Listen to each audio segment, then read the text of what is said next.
안녕하세요. 김성도입니다. History Matters 그리스 이야기 14번째 시간, 제목은 소크라테스의 죽음입니다.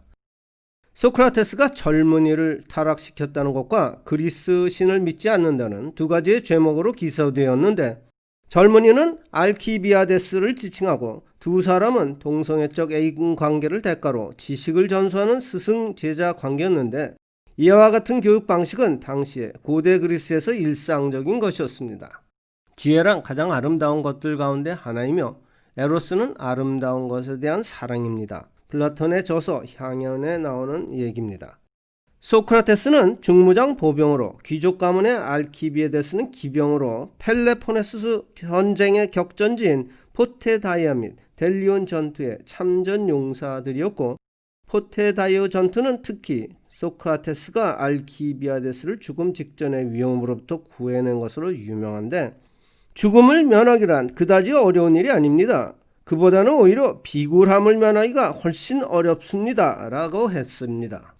그리스 철학은 자연과 우주에 대한 물음으로 시작되는데, 철학의 대상이 자연에서 인간으로 내려오는 것은 소크라테스에 이르러 비로소 시작되었는데, 소크라테스는 감각 및 경험을 경시하고 보편적 진리, 선, 도덕, 정의 등의 추상관념을 존중하면서 시간과 공간을 넘어서는 초월적 사고를 전개하는 형이상학을 최초로 추구했습니다.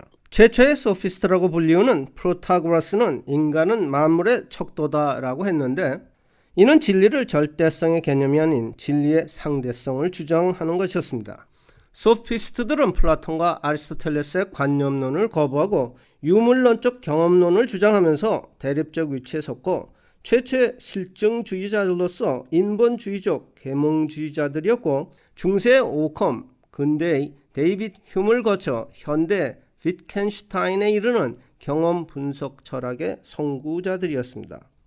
이들은 당시의 신세대를 대표하는 최고지성의 소유자들로서 현대 용어로는 프로페셔널이라는 말이 가장 근접한 호칭이라 할 수 있는데, 이들은 신지식의 교사로서 공교육이 없던 시대에 부유층의 정치지향적 젊은이들에게 유용한 지식과 웅변수를 가르치면서 그 수입으로 생활하였고, 귀족 중심의 과도 정치에 대항하여 민주주의 정치 제도에 의거한 보다 넓은 사회 참여를 지향하였던 지식층 집단으로서 결코 단순한 궤변학자로 취급한다면 큰 오류를 범하는 것입니다.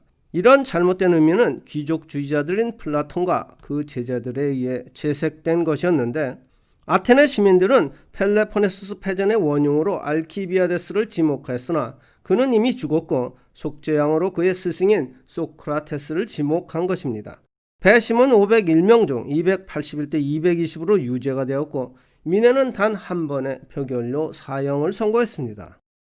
소크라테스는 다른 도시로 추방되거나 거의 합법적인 탈출의 수단이 있었음에도 불구하고 타락한 육체보다는 영혼 불멸을 선택하였는데, 독이나 처형에 대한 두려움 때문에 정의에 반대하여 여러분 편에 서느니 차라리 법과 정의의 편에 서는 위험을 감수하겠노라, 이렇게 역설하였습니다. 소크라테스의 마지막 날 장면입니다. 철학자란 죽음이 임박했을 때 기쁜 마음을 가질 만한 이유가 있고, 죽은 후에는 저 세상에서 최대의 선을 얻을 희망을 가질 수 있다는 것을 증명하려 하오. 육체의 어리석음에서 벗어나야 우리가 순수하게 되고, 또한 도처에서 밝은 빛을 얻을 수 있을 걸세. 그 빛은 다름 아닌 진리의 빛일세. 플라톤의 파이돈에 나오는 대목입니다.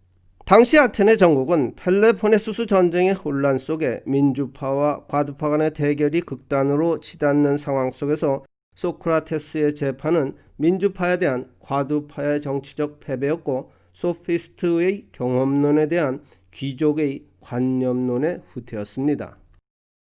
소크라테스의 사형에는 아테네 시민이 절대적인 죄를 단죄했다는 격조 높은 정의가 표현되어 있음과 동시에, 소크라테스가 유죄라면 자기들도 유죄, 그가 무죄라면 자기들도 무죄라는 것 또한 아테네 시민이 절실히 깨달았다는 고도의 비극성을 포함하고 있는데, 당시 아테네 민주주의 체제하에 인민대중은 교육을 받지 못했고 덕목이 없었으므로 수치를 모르며 거만했다고 했고, 전투의 승패에 따라 일희일비하는 가운데 개개인의 주관이 공동체적 가치와 대립하며 부도덕, 노골적인 이기심, 뇌물과 부정부패 등의 심각한 타락 현상이 나타나는 가운데 펠레포네스 전쟁이 패전으로 종료되자 아테네는 스파르타의 지배체제가 들어섰는데, 이와 같은 엄정한 현실은 지식인들에게 국가를 천박한 인민들에게 맡겼다는 자각을 일으켰으며, 귀족주의자들이 민주정의 전복을 도덕적 의무로 여겼다는 것이 놀라운 일이 아니었다라고 했습니다.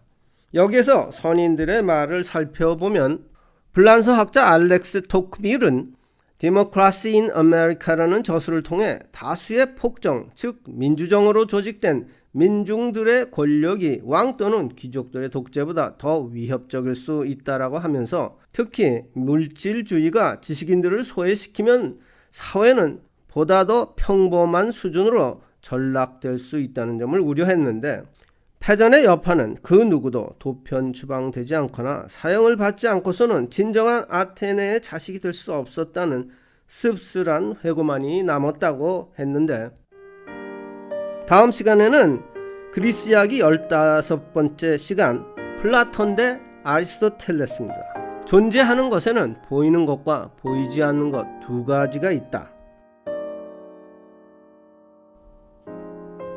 다음 시간에 뵙겠습니다.